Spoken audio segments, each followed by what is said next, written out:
This Mediterranean cruise cost me $4,000, but the phone call I made afterward? That decision was worth $800,000. Let me tell you how my family vacation became my son's worst nightmare, that I've been staring at these Mediterranean cruise brochures for what feels like hours, the autumn rain drumming against my windows here in Westchester County. At 67, I thought family drama was behind me, but I was wrong. Dead wrong. The sound of expensive Italian leather shoes on my hardwood floor announced my eldest son David's arrival before I even saw him. He's 42 now, successful, commanding, everything I hoped he'd become when I was working double nursing shifts to put him through college after his father died 15 years ago. "Mom, we need to talk," he said, and my stomach dropped. I knew that tone that I looked up from the travel brochures. Pictures of ancient Greek islands and Italian coastlines that my grandson Tommy and I had been dreaming about for months. "What's on your mind, sweetheart?" David pulled out a chair with that deliberate way he does everything, like he's conducting a business meeting. "It's about this cruise you're planning with Tommy. Jennifer and we don't think it's appropriate." The words hit me like a slap. I'd been planning this graduation celebration for my 18-year-old grandson since he started his senior year. The deposit was already paid, the excursions booked. Tommy had been counting down the days. "I don't understand," I managed to say. "Tommy's been looking forward to this for months." David leaned forward with that patronizing expression I'd grown to hate. "Look, Mom, you know we love you, but Tommy needs to focus on his college applications, not gallivanting around Europe. And frankly, Michael's influence on him hasn't been positive." There it was. My younger son, Michael, David's 38-year-old brother who'd struggled with addiction and could barely keep steady construction work. The family disappointment, according to David. Michael is his father, David. And this trip isn't about Michael. It's about celebrating Tommy's achievement. Is it, though? David's voice took on that superior tone that made my blood pressure spike. Or is it about you feeling guilty for not being able to give Michael the same opportunities one had? I wanted to throw my coffee cup at him. Instead, I gripped it tighter, feeling the ceramic grow warm in my palms. "I've already booked the cruise, David. The money's been spent." His jaw tightened, a tell he'd had since childhood when he wasn't getting his way. "Then unbook it. Get a refund. Use that money for something practical. Maybe help with Tommy's college expenses instead of indulging this fantasy." I studied my son's face, searching for traces of the little boy who used to crawl into my bed during thunderstorms. "And if I don't, then Jennifer and I will have to reconsider our arrangement." Each word was calculated, precise. "You know how much we help with Tommy's expenses, his car insurance, his phone bill, his school supplies. We've been happy to do it because we want what's best for him. But if you're going to undermine our authority," the threat hung between us like a blade. David and Jennifer had been generous, I'll give them that. They'd stepped in to help with Tommy's expenses when Michael's income fell short, which was often. But now I realized it hadn't been generosity. It had been control. "You're asking me to choose between my grandson and my son," I said. "I'm asking you to be practical. Michael is 38 years old, Mom. When are you going to stop enabling him?" After David left, I sat alone in my dining room as darkness crept in. The cruise brochures seemed to mock me from the table. Outside, autumn leaves swirled in the wind, and I couldn't shake the feeling that everything I'd built, this careful balance of keeping both my sons in my life, was about to crumble. But what David didn't know was that his ultimatum had awakened something in me. Something that had been dormant since the days when I fought tooth and nail to provide for my boys after their father's death. The old Margaret Hartwell was stirring, and she didn't take kindly to threats. 3 days after David's ultimatum, I was still staring at my phone, Tommy's contact highlighted on the screen. I'd promised to call him about our final cruise preparations, but every time I started to dial, David's threats echoed in my head. The doorbell interrupted my paralysis. Through the peephole, I saw Michael standing on my porch, hunched against the October cold. My younger son looked exhausted, paint stains on his work clothes. That second-hand jacket he refused to let me replace. At 38, he carried the weight of too many disappointments, too many broken promises to himself and others. "Hey, Mom," he said when I opened the door, his smile tired but real. "Tommy mentioned you seemed stressed when he talked to you yesterday. Everything okay?" I led him to the kitchen, automatically starting our coffee ritual, something we'd shared since he was old enough to drink it. The familiar routine steadied my nerves. David came by earlier this week, I began, watching Michael's face change. He doesn't want Tommy to go on the cruise. Michael's jaw tightened, but he kept his voice level. Let me guess, bad influence, irresponsible father, setting a poor example? Something like that. I poured our coffee, grateful my hands were steadier now. He's threatening to cut off the financial support they give for Tommy's expenses if I go through with the trip. Jesus, Mom. Michael ran a hand through his graying hair. I knew David was controlling, but he's not wrong about the money though.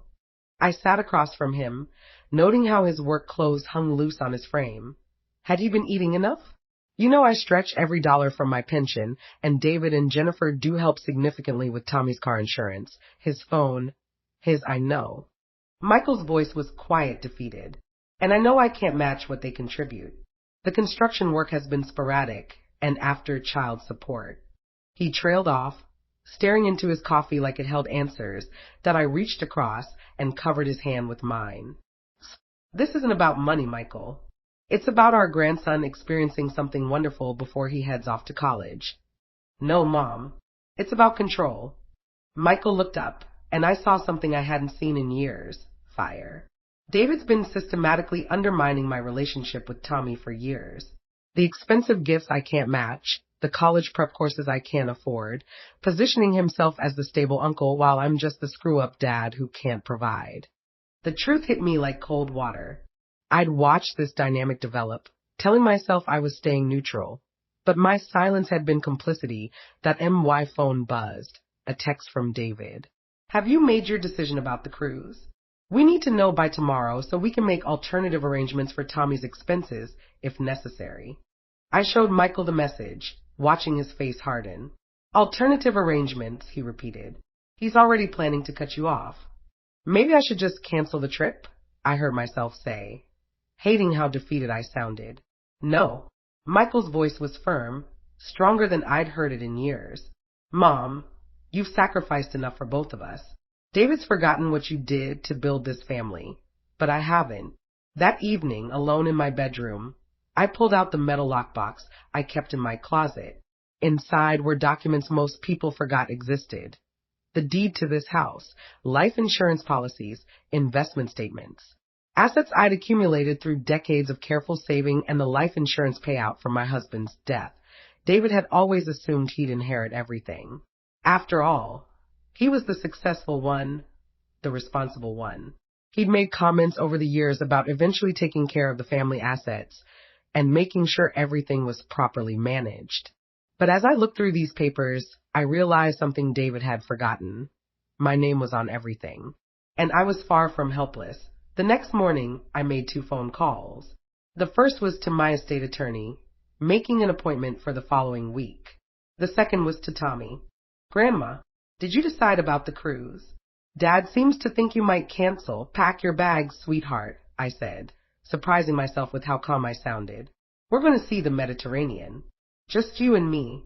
What I didn't tell Tommy was that I'd also made a 3rd call to my financial advisor. If David wanted to play financial hardball, he was about to learn that his mother had been playing this game long before he was born. The cruise was just the beginning. You did what? David's voice cracked through my phone like a whip. I was sitting in my attorney's office on a crisp November morning, having just signed papers that would reshape my family's future forever. I established a trust, I repeated calmly, watching my attorney, Sarah Morrison, organize the documents with professional precision. For Tommy's education and future, the house, the investments, the life insurance, everything will be managed by the trust. The silence on the other end stretched so long, I wondered if David had hung up. Finally, Mom, we need to talk. In person. Now. 20 minutes later, David burst through my front door without knocking, something that would have resulted in a sharp lecture when he was younger.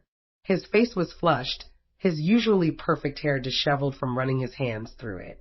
You can't be serious about this trust nonsense, he said, not bothering with pleasantries. Jennifer and I have been planning. Planning what exactly? I kept my voice level, though my heart was racing. Planning how to manage my assets after I'm gone? Planning Tommy's future without consulting his father. David's mouth opened and closed like a fish. That's not. We were thinking of the family's best interests. Whose family? The question came out sharper than I intended.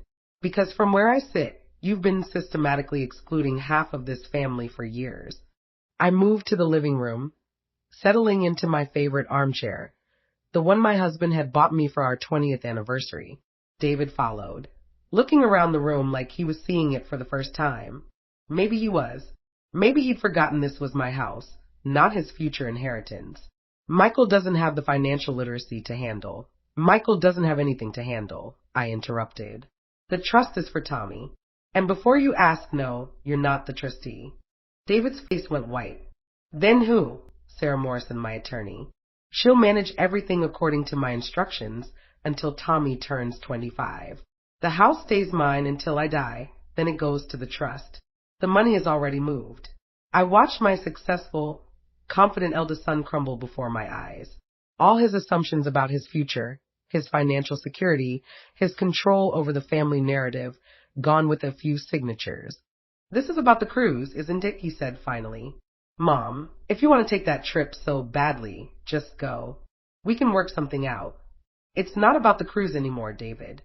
I leaned forward, looking him in the eye. It's about you threatening to use money as a weapon against your own brother and nephew. It's about you thinking you could manipulate me into cutting Michael out of Tommy's life. I never said, you didn't have to say it outright, but that's what you were doing. My voice grew stronger with each word. You've spent years positioning yourself as Tommy's real father figure while treating Michael like some dangerous influence to be managed. David slumped into the couch, suddenly looking older than his 42 years. Michael has problems, Mom. Real problems. His addiction history, his job instability, and he's been clean for 3 years, I shot back. He's working steady construction, paying his child support, showing up for Tommy's games and school events. But you only see his failures. The room fell silent except for the ticking of the grandfather clock in the corner. Another piece David had probably assumed would be his someday. What about us? David's voice was small now, vulnerable. What about Jennifer and me? We've been good to you, Mom. We've been responsible. For a moment, I saw the little boy who used to bring me dandelions and call them flowers. You have been good to me, sweetheart. But being good doesn't give you the right to control how I love the rest of my family. So that's it? You're cutting us out. I sighed, suddenly feeling every one of my 67 years. I'm not cutting anyone out, David. But I'm also not letting anyone cut anyone else out. The trust ensures Tommy's future is secure without strings attached. And you and Jennifer are welcome in his life, and mine, as long as you remember that Michael is too. That evening, after David left looking shell-shocked, I called Tommy. Grandma, only 2 weeks until our cruise. I've been practicing my Italian phrases. I can't wait to hear them, I said, smiling for the first time in days. And Tommy, your dad's coming to the airport to see us off. The happiness in my grandson's voice was worth every dollar in that trust fund. Standing on the deck of the cruise ship as we pulled away from Miami, I watched the Florida coastline shrink into the distance. Tommy was beside me, his 18-year-old face glowing with excitement as he pointed out dolphins racing alongside our ship. 3 weeks had passed since I'd signed those trust documents, and the family earthquake that followed had finally settled into a new reality. Grandma, look. Tommy's voice carried pure joy as he filmed the dolphins with his phone. Dad's going to love this video. Michael had indeed come to see us off, despite David's last-minute attempt to schedule a family meeting at the exact time of our departure. My younger son had looked proud standing there in the terminal, watching his son embark on an adventure he couldn't have provided himself. The conversation with David the night before our departure replayed in my mind as I felt the ocean breeze on my face. I don't understand why you're doing this to our family, David had said, sitting stiffly in my living room with Jennifer beside him, both looking like they were attending a funeral. I'm not doing anything to our family, I'd replied. I'm protecting it. Jennifer had spoken up then, her voice tight with barely controlled anger. Margaret, we've been nothing but supportive. We've helped with Tommy's expenses without complaint, included him in our family vacations, included him in your vacations while specifically excluding his father, I'd corrected. Do you know that Tommy asked me last month why Uncle David and Aunt Jennifer never invite his dad to family gatherings? An 18-year-old boy shouldn't have to navigate that kind of family politics. The memory of Jennifer's shocked expression still brought me satisfaction. They'd been so careful in their exclusion of Michael, so subtle in their undermining, that they'd convinced themselves they were being charitable rather than controlling. This cruise will be good for both of them, I'd continued. Tommy needs to see that love and memories matter more than money, and Michael needs to see that someone believes he deserves good things too. Now, 3 days into our Mediterranean adventure, I watched Tommy video calling his father from our balcony cabin, showing off the sunset over the Greek islands. Michael's face on the phone screen was tired. He'd picked up extra shifts to cover the expenses David and Jennifer had cut off, but his smile was genuine as he listened to Tommy's excited chatter about ancient ruins and gelato flavors. Dad, you should see this sunset. Grandma says we'll see even better ones when we get to Santorini. I'm seeing it through your eyes, buddy. Michael's voice came through the phone. That's even better. After Tommy ended the call, he turned to me with a thoughtful expression. Grandma, why was Uncle David so against this trip? I considered my words carefully.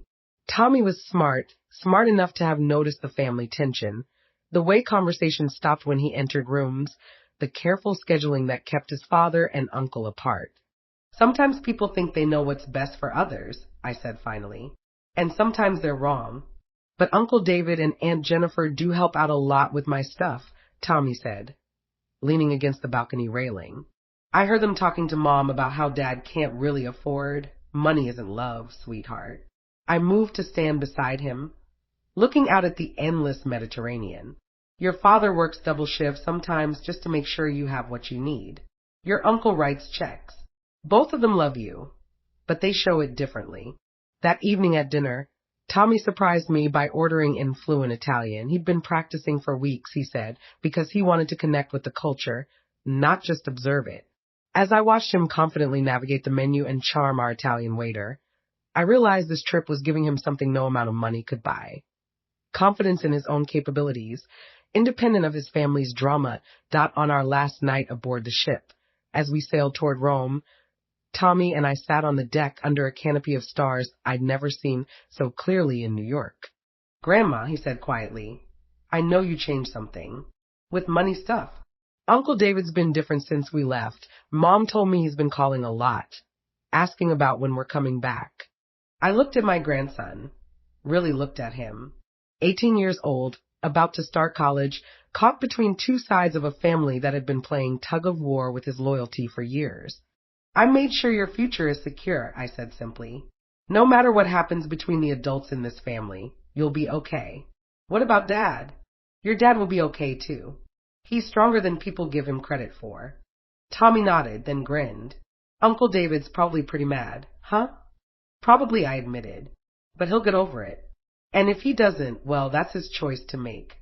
As our ship approached the Italian coast the next morning, I felt something I hadn't experienced in years. Complete peace with my decisions.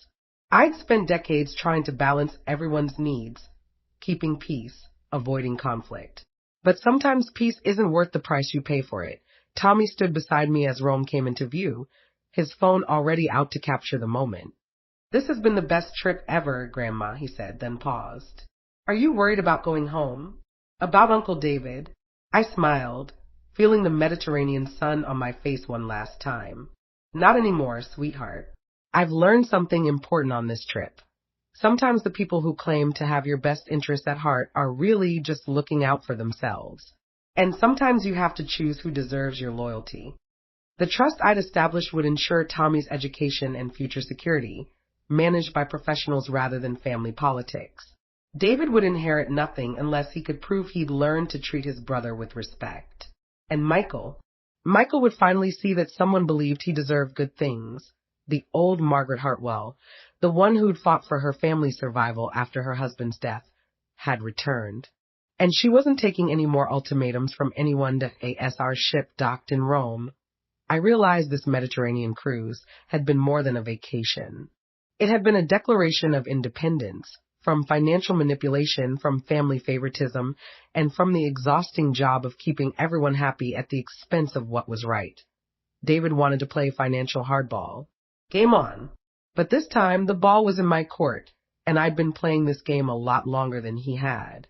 What would you do if your own child tried to manipulate you with money? Share your family stories below. And don't forget to subscribe for more real family drama stories like this one.